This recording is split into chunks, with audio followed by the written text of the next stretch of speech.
Hello students, welcome back to my channel commerce study hub. कैसे हैं आप लोग। आज के इस लेक्चर में हम लोग डिस्कस करने वाले हैं इम्पोर्टेंट क्वेश्चंस, ठीक है, related to business economics subject. जो बिजनेस इकोनॉमिक्स के सब्जेक्ट्स में आप लोग के लिए बहुत सारे वीडियोस भी मैं बनाई हूँ। बिजनेस इकोनॉमिक्स के जितने भी टॉपिक्स हैं उन सारे पे मैंने वीडियो बनाया हुआ है अपने चैनल में। अगर आपने नहीं देखा है तो आप चैनल विजिट कर सकते हैं, वहाँ से चेकआउट करके पढ़ सकते हैं।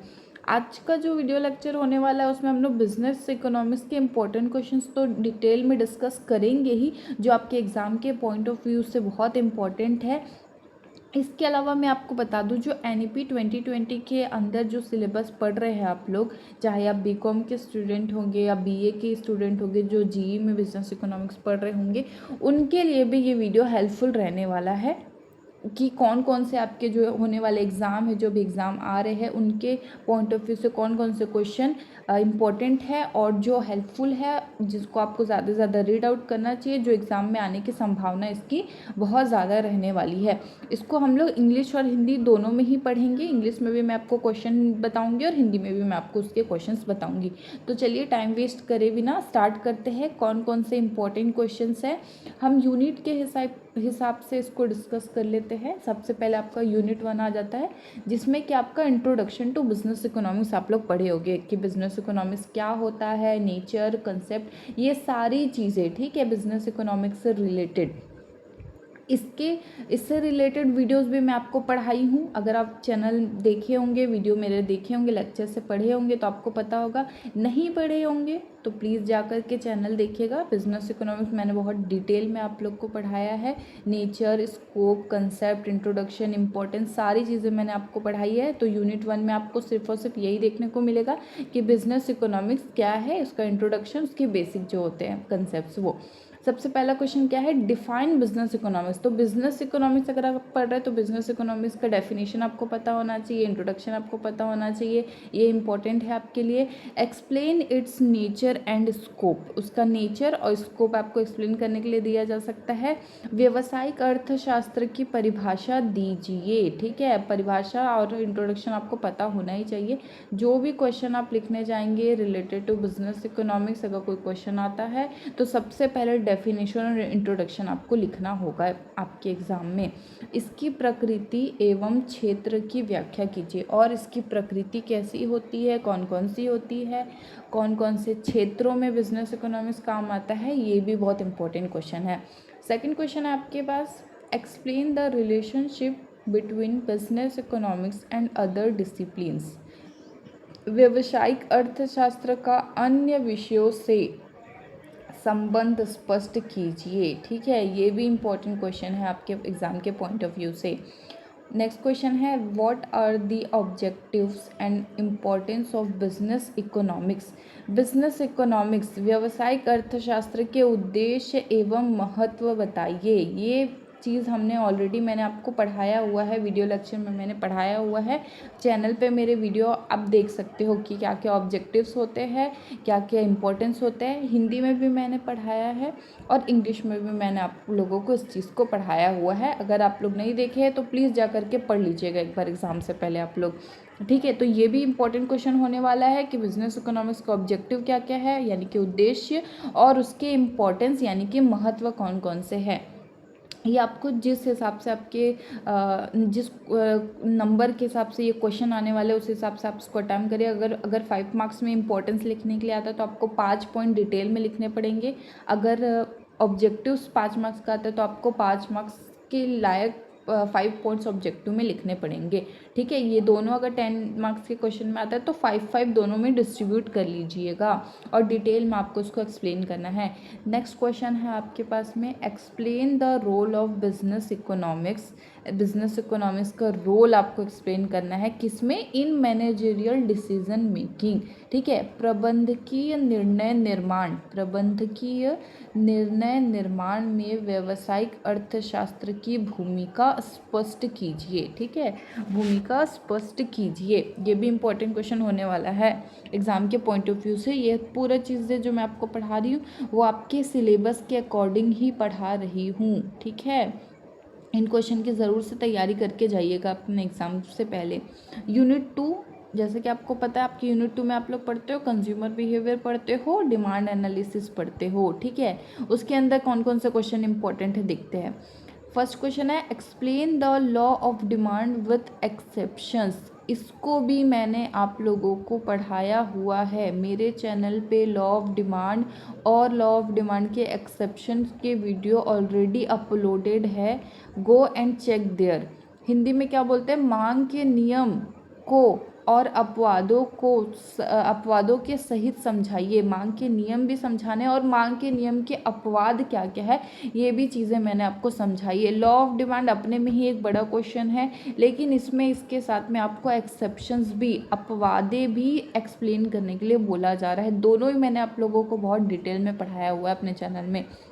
नेक्स्ट क्वेश्चन क्या है, what are the determinants of demand. Demand के डिटर्मिनेंट्स भी हमने बहुत डिटेल में पढ़ी है। कौन कौन से डिटर्मिनेंट्स होते हैं, एक इंडिविजुअल डिमांड जो होता है जिस उसके डिटर्मिनेंट्स होते हैं, डिटर्मिनेंट्स ऑफ इंडिविजुअल डिमांड।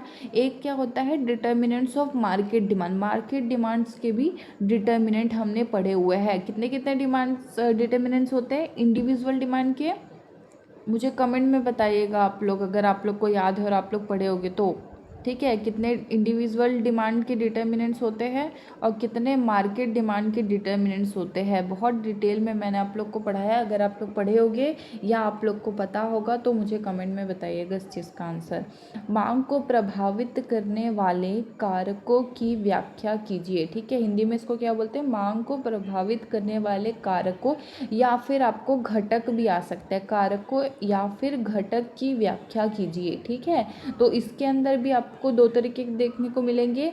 एक आपको क्या देखने को मिलेगा, बाजार मांग के घटक देखने को मिलेंगे, कारक देखने को मिलेंगे, और एक आपको मिलेगा व्यक्तिगत मांग के घटक या कारक देखने को मिलेंगे, ठीक है। नेक्स्ट क्वेश्चन है आपके पास में, define elasticity of demand. Define elasticity of demand and explain its types and importance, ठीक है। इलास्टिसिटी ऑफ डिमांड क्या होता है उसको एक्सप्लेन करने के लिए बोला जा रहा है, प्लस उसके टाइप्स यानी उसकी डिग्रीज कौन कौन सी होती है इलास्टिसिटी ऑफ डिमांड की। ये भी मैं ऑलरेडी अपने वीडियो चैनल में अपलोड कर चुकी हूँ इलास्टिसिटी ऑफ डिमांड को, ठीक है। और उसके इम्पोर्टेंस क्या होते हैं, क्या इंपॉर्टेंस होती है इलास्टिसिटी ऑफ डिमांड की, ठीक है। हिंदी में इसको बोलते हैं मांग की लोच की परिभाषा। मांग की लोच की परिभाषा दीजिए। इंग्लिश में इलास्टिसिटी ऑफ डिमांड, हिंदी में क्या बोलते हैं, मांग की लोच बोलते हैं। इसके प्रकार एवं महत्व बताइए। इसके टोटल 5 डिग्रीज होते हैं, 5 टाइप्स होते हैं हमारे पास इलास्टिसिटी ऑफ डिमांड के। उसके प्रकार को प्लस उसके इम्पोर्टेंस को यानी कि महत्व को समझाने के लिए बोला जा रहा है। बहुत ज़्यादा इंपॉर्टेंट क्वेश्चन है एग्जाम के पॉइंट ऑफ व्यू से, ये तो आता ही आता है। नेक्स्ट क्वेश्चन कौन सा है, explain consumer equilibrium using indifference curve analysis. Indifference curve analysis भी मैंने आपको अपने वीडियो में पढ़ाया हुआ है, ठीक है। ये क्वेश्चन भी इम्पोर्टेंट क्वेश्चन है। हिंदी में इसको बोलते हैं उदासीनता वक्र। उदासीनता वक्र की सहायता से उपभोक्ता संतुलन समझाइए। क्लियर है, बहुत इंपॉर्टेंट क्वेश्चन है ये। नेक्स्ट है आपके पास में define utility, explain total utility and marginal utility. ये भी बहुत इंपॉर्टेंट क्वेश्चन है। यूटिलिटी आपको पता होना चाहिए, टोटल यूटिलिटी क्या होता है, मार्जिनल यूटिलिटी क्या होता है, दोनों के बीच में रिलेशन क्या होता है, डिफरेंस क्या होता है, ये चीज़ें पता होनी चाहिए आपको। मैंने ऑलरेडी यूटिलिटी पे एक वीडियो लेक्चर बनाया हुआ है, ऑलरेडी मैंने अपलोड कर दिया अपने चैनल पे। हिंदी में क्या बोलते हैं यूटिलिटी को, उपयोगिता। उपयोगिता की परिभाषा दीजिए। कुल उपयोगिता एवं सीमांत उपयोगिता समझाइए, ठीक है। टोटल यूटिलिटी यानी कुल उपयोगिता, मार्जिनल यूटिलिटी यानी कि सीमांत उपयोगिता। दोनों के बीच का संबंध भी आपको पढ़ के जाना है, दोनों के बीच में क्या संबंध होता है, दोनों का किस प्रकार से डायग्राम ग्राफ बनता है, ये चीज़ें आपको पढ़ के जानी एग्जाम के पहले से। ये आपके 2 नंबर या 5 नंबर के क्वेश्चन में आ सकता है। नेक्स्ट क्वेश्चन है explain the law of diminishing marginal utility. सीमांत उपयोगिता ह्रास नियम की व्याख्या कीजिए। ये भी बहुत ज़्यादा इंपॉर्टेंट क्वेश्चन होने वाला है आपके एग्ज़ाम के लिए। इसको भी मैंने बहुत डिटेल में आप लोग को अपने वीडियो लेक्चर में पढ़ाया हुआ है, समझाया हुआ है। इससे रिलेटेड और अगर नोट्स चाहिए होगा तो इंटरनेट प्रेफर कर सकते हैं, बुक्स प्रेफर कर सकते हैं, या फिर कमेंट में बताइएगा तो मैं आपको नोट्स भी प्रोवाइड कर दूँगी, ठीक है। चलिए नेक्स्ट चलते हैं हम लोग यूनिट थर्ड में। यूनिट थर्ड में आप लोग क्या पढ़ते हैं, प्रोडक्शन एनालिसिस और कॉस्ट एनालिसिस पढ़ते हो। उत्पादन और लागत विश्लेषण बोलते हैं इसको, क्या बोलते हैं, उत्पादन एवं लागत विश्लेषण बोलते हैं। पहला क्वेश्चन क्या है, define production function, explain the law of variable proportion. बहुत ज़्यादा इंपॉर्टेंट क्वेश्चन है कि प्रोडक्शन फंक्शन क्या होता है। प्रोडक्शन फंक्शन का डेफिनेशन प्लस कंसेप्ट आपको लिखना होगा। उसके बाद क्या बोल रहा है, लॉ ऑफ वेरिएबल प्रोपोर्शन। ये जो लॉ है वेरिएबल प्रोपोर्शन का, वो भी आपको अच्छे से पढ़ के जाना है, क्योंकि ये बहुत इंपॉर्टेंट क्वेश्चन आपके एग्जाम के पॉइंट ऑफ व्यू से रहेगा। हिंदी में बोलते हैं इसको उत्पादन फलन की परिभाषा दीजिए। प्रोडक्शन फंक्शन को क्या बोलते हैं, उत्पादन फलन बोलते हैं। उत्पादन फलन की परिभाषा दीजिए और परिवर्तनशील अनुपात के नियम की व्याख्या कीजिए। लॉ ऑफ वेरिएबल प्रोपोर्शन को क्या बोलते हैं हिंदी में, परिवर्तनशील अनुपात के नियम की व्याख्या कीजिए। इसको ज़रूर पढ़ के जाएंगे, बहुत इंपॉर्टेंट क्वेश्चन है। नेक्स्ट क्वेश्चन है, explain the law of returns to scale, पैमाने के प्रतिफल के नियम की व्याख्या कीजिए। Explain the law of returns to scale, पैमाने की प्रतिफल के नियम की व्याख्या कीजिए। बहुत इंपॉर्टेंट क्वेश्चन है law of return to scale. Detail में इसको पढ़ के जाइएगा, थोड़ा सा लेंदी इसका आंसर रहेगा, लेकिन बहुत इंपॉर्टेंट क्वेश्चन है और बड़े मार्क्स के क्वेश्चन में ही आता है। इसको हिंदी में क्या बोल रहे हैं, पैमाने के प्रतिफल के नियम बोला जाता है। क्लियर है। नेक्स्ट क्वेश्चन है, differentiate between short run and long run production function. देखो शॉर्ट रन प्रोडक्शन फंक्शन आपका लॉ ऑफ वेरिएबल प्रोपोर्शन जो हमने ऊपर देखा ना, परिवर्तनशील अनुपात के नियम, ये आपके शॉर्ट रन प्रोडक्शन के अंदर आता है, ठीक है। और law of return to scale जो हमने पढ़ा, वो आपके लॉन्ग रन प्रोडक्शन फंक्शन के अंतर्गत आता है, ठीक है। लेकिन यहाँ पे क्या बोल रहा है, लॉन्ग रन प्रोडक्शन और शॉर्ट रन प्रोडक्शन के बीच का डिफरेंस आपको मेंशन करना है। ये भी बहुत इंपॉर्टेंट क्वेश्चन है। अल्पकाल एवं दीर्घकालीन, अल्पकाल यानी शॉर्ट रन, दीर्घकालीन यानी लॉन्ग रन, उत्पादन में अंतर स्पष्ट कीजिए। क्लियर है।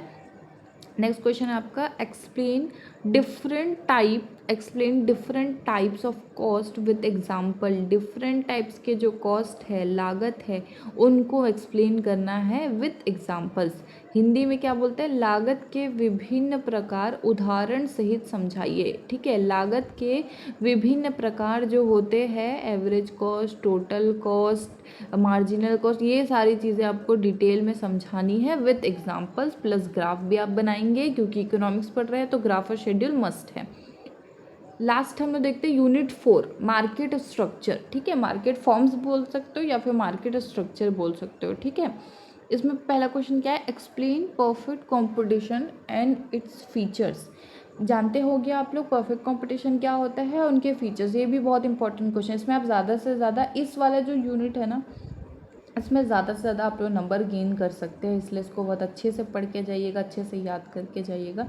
हिंदी में क्या बोलते हैं, पूर्ण प्रतियोगिता। परफेक्ट कंपटीशन को पूर्ण प्रतियोगिता बोला जाता है। एवं उसकी विशेषताओं की व्याख्या कीजिए। बहुत इंपॉर्टेंट क्वेश्चन, इसको पढ़ के जाइएगा अच्छे से, प्लस इसका डायग्राम और डायग्राम उसका अच्छे से देख के जाइएगा। नेक्स्ट क्वेश्चन आपका, explain monopoly and price discrimination. Monopoly को एक्सप्लेन करना है, यानी कि एकाधिकार को एक्सप्लेन करना है, और प्राइस डिस्क्रिमिनेशन भी आपको एक्सप्लेन करना है कि किस प्रकार से मोनोपोली के अंदर प्राइस डिस्क्रिमिनेशन किया जाता है, कैसे कैसे कस्टमर के साथ, कंज्यूमर के साथ प्राइस डिस्क्रिमिनेट किया जाता है। हिंदी में बोलते हैं, एकाधिकार एवं मूल्य भेदभाव की व्याख्या कीजिए। प्राइस डिस्क्रिमिनेशन यानी मूल्य भेदभाव होता है, ठीक है। तो कस्टमर के साथ किस प्रकार से मूल्य की भेदभाव किया जाता है, वो चीज़ आपको एक्सप्लेन करनी है। नेक्स्ट क्वेश्चन है, differentiate between perfect competition and monopoly. अब यहाँ पे क्या बोला जा रहा है, मोनोपोली और परफेक्ट कंपटीशन के बीच का डिफरेंस, ये तो बिल्कुल आपको पढ़ के ही जाना है, ठीक है। पूर्ण प्रतियोगिता एवं एकाधिकार में अंतर स्पष्ट कीजिए। पूर्ण प्रतियोगिता एवं एकाधिकार में अंतर आपको बताना है। ये आप मार्क्स के हिसाब से चाहिएगा। अगर 5 मार्क्स का आता है तो 5 डिफरेंसेस आपको मेंशन करनी है। 10 मार्क्स में आते तो 10 मार्क्स के 10 डिफरेंसेस आपको एक्सप्लेन करना होगा, तो मार्क्स के हिसाब से इसमें जाइएगा, ठीक है। प्लस इसको सिर्फ आपको डिफरेंस नहीं लिखना है, बेसिस के आधार पे डिफरेंस लिखना है, तभी जाके आपको कॉलेज लेवल पे नंबर मिलते हैं, ठीक है, और स्कूल लेवल पे अगर आप 11-12 कर रहे हैं तो। नेक्स्ट क्वेश्चन आपका एक्सप्लेन मोनोपोलिस्टिक कंपटीशन। अब मोनोपोलिस्टिक कंपटीशन क्या होता है ये भी आपको पढ़ना है। इसको हिंदी में क्या बोलते हैं, एकाधिरात्मक प्रतियोगिता की व्याख्या कीजिए। देखो जो यूनिट 4 में मार्केट स्ट्रक्चर है ना, मार्केट फॉर्म है, इसमें हम लोग यही सारे मार्केट के बारे में पढ़ते हैं। एक तरफ होता है परफेक्ट कॉम्पिटिशन, एक तरफ होता है आपका इम्परफेक्ट कॉम्पिटिशन। इम्परफेक्ट कॉम्पिटिशन के अंदर आप मोनोपोली देखोगे, मोनोपोलिस्टिक देखोगे, ओलिगोपोली देखोगे। परफेक्ट कंपटीशन एक अलग ब्रांच हो गया, इम्परफेक्ट कंपटीशन एक अलग ब्रांच हो गया। दोनों ही बहुत इम्पोर्टेंट है, दोनों ही आपके एग्जाम में आएंगे ही आएंगे।